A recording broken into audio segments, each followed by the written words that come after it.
Kasus dugaan malapraktik yang menjerat mantan finalis Putri Indonesia 2024, Jenny Rahmadial Fitri, terus bergulir.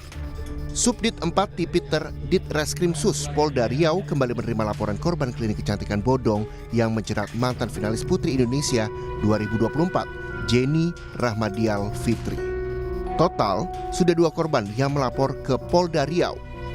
Laporan kedua diajukan korban berinisial RI atas dugaan tindakan lip surgery atau operasi bibir yang menyebabkan korban cacat permanen.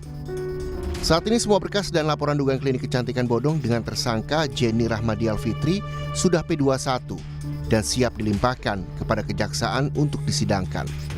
Perkaranya sudah dinyatakan P21 atau lengkap, formil ataupun material, dan segera mungkin kami akan melakukan tahap 2 penyerahan tersangka dan barang bukti ke kejaksaan.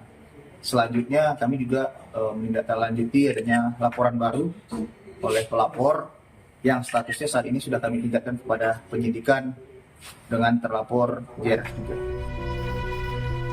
Sebelumnya, Polda Riau mengungkap praktik klinik kecantikan ilegal di Pekanbaru Riau.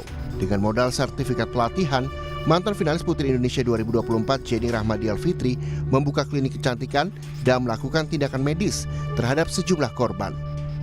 Jenny telah ditetapkan sebagai tersangka dan telah ditahan di Mapolda Riau. Citra Indriani, Kompas TV, Pekanbaru, Riau.